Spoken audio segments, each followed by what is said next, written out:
유도선 목사입니다.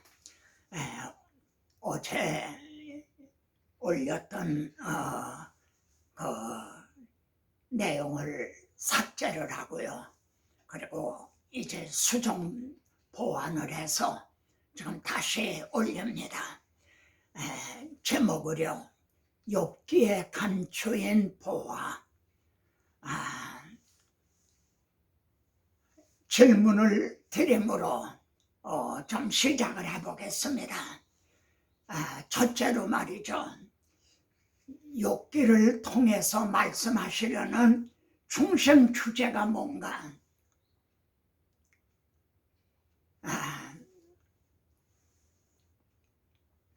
두 번째는요, 하나님께서 사탄에게 욥을 자랑을 하셨어요. 그래서 그 욥이 고난을 받게 된 거죠. 그러면은 당연히 물어야 되지 않겠습니까? 하나님께서 사탄에게 말입니다, 욥을 자랑하신 그 의도가 뭔가. 세 번째는요, 아니 사탄이 감히 하나님이 계신 그 앞에 나타나서 말이죠, 그럼 이 사탄은 언제 추방을 당한다는 말인가? 네 번째는요, 3장에서부터 이제 37장인가까지 말이죠, 치열한 세 친구와의 논쟁이 말이죠, 계속 되잖아요. 그런데 그동안 하나님은 쭉 침묵하고 계세요. 그러면 욥의 그 순전한 그 진실성이 1, 2장에서 다 끝난 거 아닌가요? 욥이 입술로 범죄하지 아니하고 우리가 복을 받았으니 또 이런 화도 받지 않겠느냐? 왜 그 아내 보고 말이야, 그대는 어리석은 여자같이 말하느냐? 여러분, 사탄이란 말이 성경에 가장 많이 등장하는 것이 욥기입니다. 욥기 1, 2장. 근데 욥이 말입니다, 이 유혹을, 시험을 이기자 사탄은 온데간데 없어요. 다시는 등장하지 않아요. 그러면 된 거 아닌가요? 말하자면 시합에서 하나님이 이기신 셈이고 영광을 받으신 거죠. 근데 3장에서부터 쭉 그 지루한 논쟁을 이렇게 성령께서 기록해서 우리들에게 주신 그 의도가 뭔가. 이 네 가지. 첫째는요, 욥기의 중심 주제가 뭔가, 욥기를 통해 우리에게 말씀하시는 바가 뭔가. 두 번째는 하나님께서 욥을 사탄에게 자랑하신 의도가 뭔가. 한번 스스로 생각해 보세요. 세 번째는 사탄이 하나님 앞에서 추방당하는 것은 언제, 누구를 통해서 이렇게 추방을 당하게 되는가? 네 번째는 욥기의 그 지루한 내 이전 논쟁이 계속되는 거, 이걸 기록을 해서 우리에게 주신 의도가 뭔가. 이 네 가지요. 첫째 말이죠, 욥기의 중심 주제가 뭡니까? 욥기는요, 1장에서 번제로 시작을 해서 마지막 장 42장에서 번제로 마치는 거, 이게 욥기입니다. 그러면 1장의 번제는요, 잔치를 하고 나서 욥이 말이죠, 자기 자녀의 명수대로 번제를 드렸다는 거예요. 왜 그랬느냐? 잔치하는 동안에 혹시 하나님 앞에 죄를 범했을까? 그래서 번제를 드렸다는 거예요. 그럼 어떤 뜻이 되죠? 죄를 범했어도 혹시 죄를 보면서도 본죄를 통해서 죄가 사함받을 수 있다는 걸 믿었다는 게 되죠. 그러면 마지막 42장의 본죄는요, 하나님이 명하신 거예요. 누구에게 또 명하셨죠? 하나님의 아브라함에게 내가 지시하는 땅에 가서 내 사랑 독자 이삭을 본죄로 드리라, 이렇게 명하셨죠. 근데 욥기에서도요, 세 친구에게 너희가 내게 대해서 말한 것이 옳지 못하다, 잘못했다, 설교를 잘못했다, 내가 노한다, 욥에게 가서 본죄를 드리라, 너희에게 그 우매한 대로 너희에게 갚지 아니하리라. 그러면은 그들에게 갚아야 될 그 잘못, 죄를 누구에게 갚겠다는 건가요? 본죄로 드려지는 제물에게 갚겠다는 거죠. 이게 대속인 겁니다. 우리의 죄를 우리에게 돌리지 아니하시고 죄를 알지도 못하신 자로 우리를 대신하여 죄를 삼으신, 여러분, 이것이 복음인 겁니다. 하나님은 시편 50편에서 내가 소고기를 먹으며 양의 피를 마시겠느냐, 본질을 드리라, 상본질을 드리라 하신 하나님의 마음이 내가 소고기 먹고 양의 피 마시는 그런 하나님인 줄 아느냐? 이거는 주님께서 내가 대속 제물이 되기 위해서 왔다 하신 것에 대한 이제 그림자인 거죠. 그러면은 하나님께서 말이죠, 욥을 사탄에게 자랑하신 의도가 뭔가요? 욥은 말입니다, 창세기 사람이에요. 욥이 본죄를 드렸다는 거, 이 한 가지만으로도 아벨의 본죄를 드리고 노아가 본죄를 드리고 아브라함의 본죄를 드렸잖아요. 이게 창세기 사람이라는 게 증명이 되는 거죠. 만일 출애굽기 이후의 사람이라면 제사장에게 가서 본죄를 드리라 그러셨겠죠. 그런데 사탄은 말입니다, 욥을 이제 자랑하자, 하나님께서 그 재산을 울타리로 두lum같이 보호해 주셨기 때문이 아닙니까? 그걸 한번 쳐보십시오. 틀림없이 하나님을 대면해서 욕하리이다. 그래? 그럼 한번 해봐라. 허용을 하신 거죠.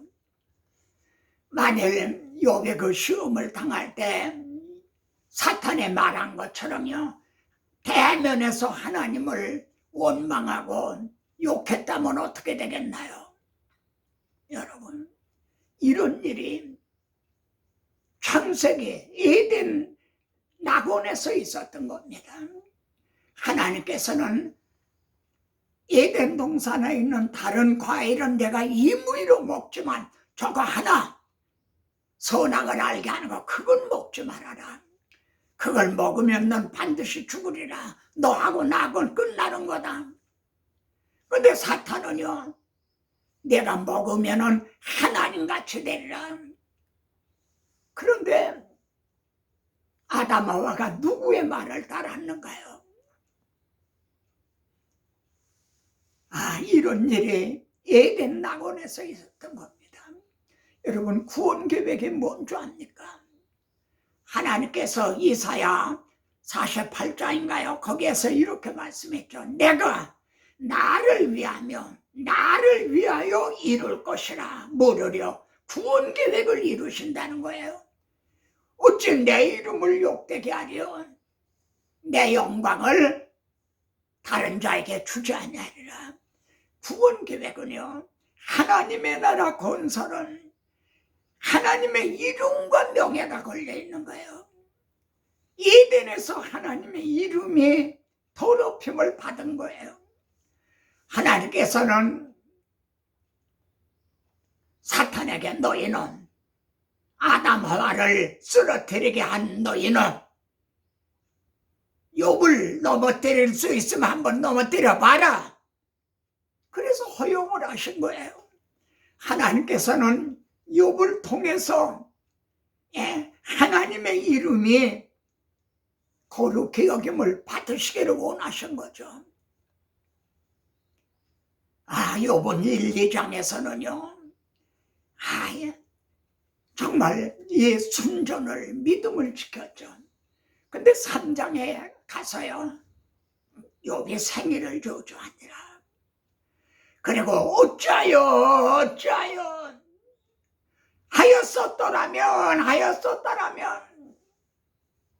내가 태어나지 않았더라면, 내가 태어날 때 죽어 나왔더라면, 내가 어머니의 젖을 빨지 않았더라면, 이건 뭐를 의미합니까?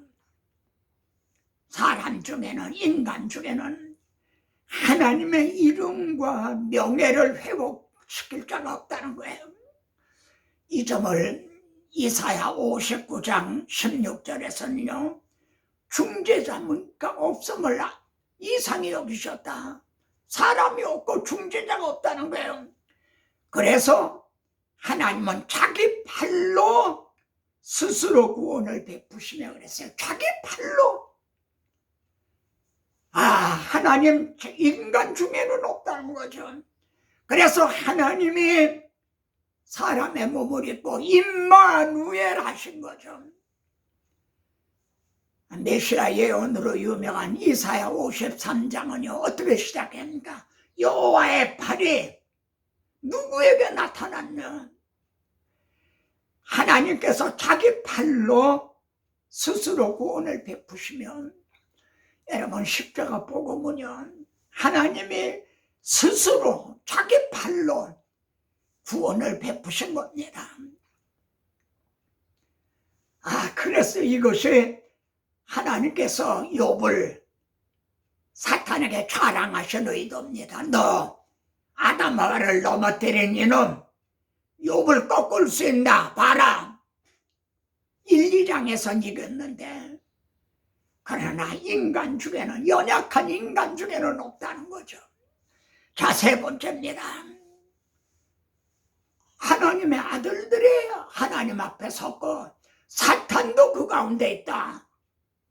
본문은 또 이렇게 말씀합니다. 아니, 사탄이 어떻게 하나님 앞에 있단 말인가? 이 사탄이 언제 하나님 앞에서 추방을 당하게 되죠? 계시록 12장 10절에 보면 말이죠. 하나님 앞에 밤낮 찬송하던 자가 쫓겨났고, 이렇게 말씀합니다. 뭐라고 찬송할까요? 하나님, 먹으면 반드시 죽으리라 하셨죠. 죄값은 사망이라 하셨죠. 그러면 말씀하신 대로 심판하셔야 되지 않습니까? 하나님 한 입 가지고 두 말을 하십니까? 그리고 참선한 거예요. 근데 왜 쫓겨나게 됐나요? 율법의 요구가 이루어지게 하려 합니다. 누구를 통해서요? 하나님께서 자기 아들을 우리 대신 심판을 하셨죠. 그래서 율법의 요구가 죄값은 사망이라 한 것이 이루어지게 하셨죠. 다 이루었다. 자, 사탄은 더 이상 참소할 거리가 없는 거죠. 그래서 추방을 당하게 된 겁니다. 즉 예수 그리스도의 본죄로 말미암아 추방을 당하게 된 거죠. 네 번째입니다. 그럼 여기서 욥기가 끝나지 않고 왜 3장부터 지루할 정도의 그 변론이, 논쟁이, 그걸 계속 왜 기록을 해서 우리에게 전해주셨는가?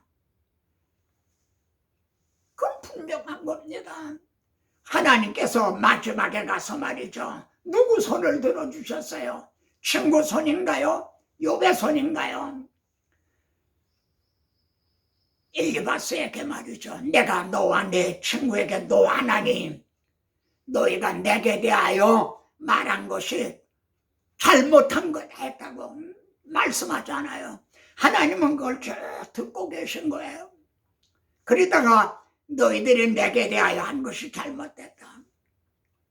그러면은 이 논쟁을 쭉 기록한 것은 통해 뭘 말씀하라는 거예요? 이는 바로 말이죠, 야고보서에 나오는 말씀 그대로 말이죠. 선생된 우리가 더 중한 심판을 받을 줄 알고 너희는 많이 선생되지 말라. 우리는 말에 실수가 많으니 바로 이건 거죠. 이것은 바로 저 같은 설교자들을 위해서 기록이 된 거예요. 너는 설교를 바르게 하고 있느냐? 하나님께서는 너희가 내게 대하여 말한 것이 잘못됩니다. 그래 내가 노한다. 그러면은 욥의 세 친구에게만 말씀한 건가요? 그랬다면 기록될 필요가 없어요. 성령께서 이걸 기록을 해서 우리에게 이렇게 전해주셨잖아요.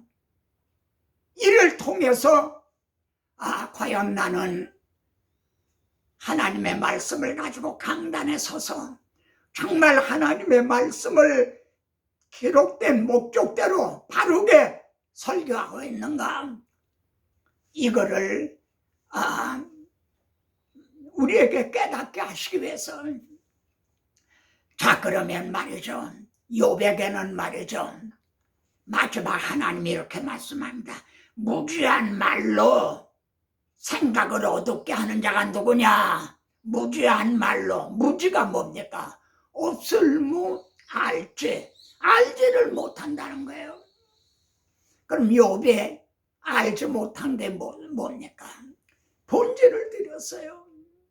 근데 이 번제가 누구의 무엇에 대한 그림자인가, 이에 대해서 아주 밝게 알지 못한 거죠. 이게 무지인 거예요. 만일 알았다면 이 번제가 하나님이 자기 아들을 우리의 대속 제물로 내주실 것을 그걸 욥이 알았다면 자기가 고난을 받을 때 어찌하여 그랬겠나요? 하나님의 아들이 나의 죄를 위해, 우리 죄를 위해 대신 죽어주셨는데 내가 고난을 당한다고 해서 어찌하여 하였었더라면 할 건가요? 여러분, 신약 성경에서는 그런 말이 없어요. 어찌하여 베드로가 그랬나요? 바울이 그랬나요? 어찌하여 내가 이런 고난을 당합니까? 그랬나요? 아닌 거죠. 어떤 차이인가요?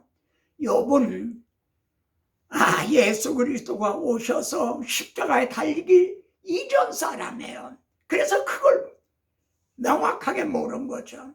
베드로나 바울은 그 이후에 주님이, 하나님의 아들이 우리 죄를 위해서 대신 내 대신 죽어주셨다, 이걸 알고 믿는다면 어찌하여 하였었더라면 이제 그런 말 할게.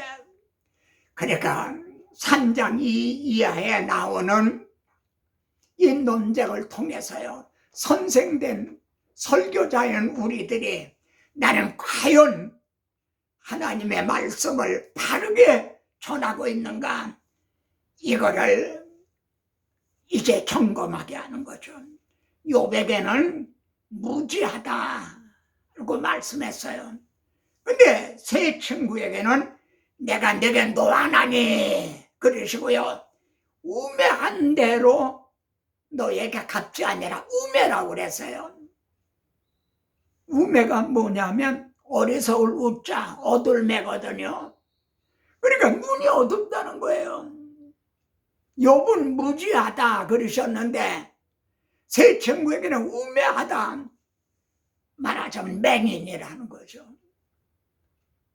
어떤 면에서 세 친구가 맹인인가요? 계속 욥을 정죄했잖아요. 자기들은 의로운 양 말이죠. 이 자력 구원의 불가능성, 그걸 모른 거죠. 욥은 나의 중재자가 살아계시니 그가 땅 위에 서실 것이라 본제를 알고 중재자를 알았지만 세 친구에게는 그게 없잖아요. 중재자를 몰라요. 본제를 몰라요. 그래서 욥에게 가서 너희를 위하여 본제를 드리라 그랬어요. 너희가 본제를 드리라 그러신 게 아니라 욥에게 가서 너희를 위해 본제를 드리라. 왜요? 욥은 중재자를 알고 있잖아요. 욥 자신이 본제를 드렸던 사람 아니에요. 이 우매한, 그러니까 세 친구는요, 중재자, 본제, 이걸 모른 거죠. 곧 복음을 모른 거예요. 목사님 설교에는 복음이 없습니다. 세 친구의 설교에는 복음이 없었던 거예요. 중재자가 없었던 거예요. 이 성경에 곧 내게 대하여 기록하였습니다. 욥기도 예수 그리스도가 우리의 대속제물이 되주실 본제로 시작해 본제로 마친다는 것, 이걸 모르고 잘못 설교를 했던 거죠.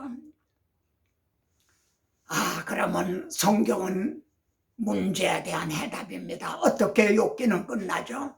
욥에게 가서 본제를 드리라. 그럼 너의 우매한 대로 너에게 갚지 아니하리라. 여기 중요한 또 말씀이 등장하는데 너에게 갚지 아니하리라. 하나님은 의로우신 하나님이에요. 그 잘못을 그냥 용서해 주실 수가 없어요. 그럼 누구에게 갚겠다는 건가요? 말씀해 보세요. 본제로 드려지는 제물에 대신 갚겠다는 거죠.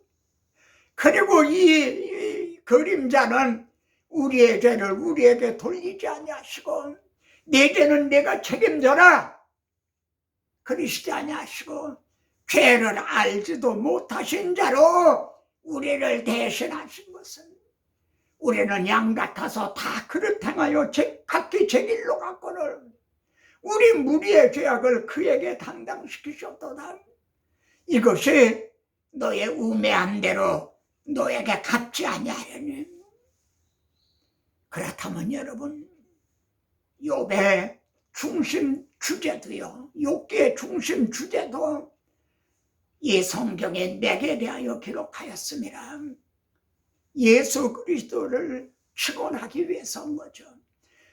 제가 이를 준비하기 위해서 몇 분의 욥기 강해서를 이제 살펴봤습니다. 이 본제로 시작해 본제로 마치는 본제에 대해서 뭐라고 언급하고 있는가, 몇 분을 책을 전 이름이라도 좀 대고 싶지만 제가 이건 조심합니다. 거의가 무관심한 거예요. 한번 보세요. 본제에 대해서 거의 무시해버리고 있어요. 이거는 뭐죠? 저는 어제 이 말씀을 올렸다가 도저히 안 되겠어요. 그래서 이걸 삭제하고 다시 올리는 거는 저도 무지하기 때문인 거죠. 무지하기 때문에. 그런데 욥기에서 본제로 시작하여 본제로 마치는 욥기의 중심 주제가 뭔가, 이걸 모르고 다른 말만 하고 있다면 그건 우매한 거죠. 맹인이 인도하듯 하고 하는 거예요. 이를 말씀을 듣고 깨달은 욥은 뭐라고 그랬습니까?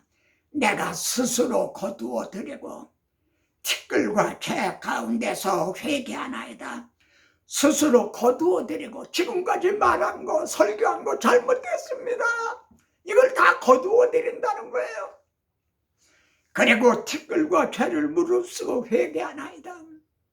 여러분, 욥께서 그렇게 서로 잘났다고 막 논쟁하던 그들이 말해요.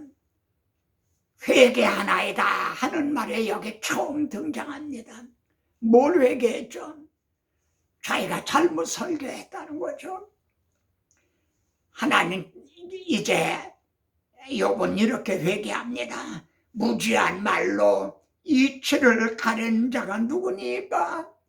이건 하나님께서 욥을 책망하실 때 한 말씀이에요.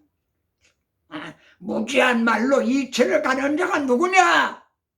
근데 욥은 이 말씀을 되돌려서, 이 말씀, 하나님이 하신 말씀을 되돌려서 무지한 말로 이치를 가른 자가 누구니까? 말씀해 보세요. 바로 접니다. 그동안 제가 이 성경이 내게 대하여 증언한 것이라 하신 예수 그리스도 십자가를 빼놓고 다른 것만 말했습니다. 바로 이것이 욥기를 통해서 설교자인 우리들의 각성, 그리고 회개해야 되는 거죠. 나는 깨닫지도 못한 일을 말하였고 스스로 알 수도 없고 헤아리기도 어려운 말을 말하였나이다. 이게 욥의 회개인데, 오늘날 말씀을 맡은 우리들이 회개해야 된다는 거죠. 말씀을 가지고 여호와 앞에 돌아오라. 옷을 찢지 말고 마음을 찢고. 여러분, 욥은 이렇게 고백을 합니다. 내가 죽게 대하여 귀로 듣기만 하였더니 귀로 듣기만 했다. 그런데 이제는 눈으로 주를 배웠나이다 그랬어요. 여러분, 욥이 눈으로 정말 하나님을 배웠을까요? 하나님을 볼 수 있는 분이 아니잖아요. 그런데 내가 눈으로 하나님을 뵀나이다 하는 건 뭐예요? 듣기만 했더니, 신학교에서 배웠다, 듣기만 했던 그 단계와 눈으로 보나이다, 이제 확실해졌다는 거죠. 무지했던 가운데 이제 확실하게 됐다. 오늘 말씀을 통해서 우리들도요, 이 무지했던 가운데서, 심지어 우매한 가운데서 이 눈에서 비늘 같은 게 벗어져서 하나님을 밝게 바라보던 이 확고한 그런 가운데 이제 굳게 세워지기를 바랍니다. 만왕의 왕 내 주께서 왜 고초 당했나? 이 벌레 같은 나 위에 그 보혈 흘렸네. 십자가 내가 처음 볼 때에 나의 마음의 큰 고통 사라져. 오늘 믿고서 내 눈 밝았네. 참 내 기쁨 영원하리라. 하나님 아버지, 참 저희들도 우매한 자였습니다. 그 외에 눈을 뜨고 깨달았다 해도 무지한 가운데 있었습니다. 우리의 무지했던, 우리의 우매했던 걸 회개하나이다. 주여, 오늘 말씀을 통해서 라오디게아 교회처럼 예수 그리스도를 받게단 이제 추방을 하고 한 것 같은 오늘의 현대교회, 우리들의 설교를 점검하면서 이제 회개하는, 그리고 각성하는 저희들이 되게 하옵소서. 주는 하늘 위에 높이 들리시며 주의 영광이 온 땅 위에 높아지기를 원하오. 주 예수 그리스도 이름으로 기도드리옵나이다. 아멘.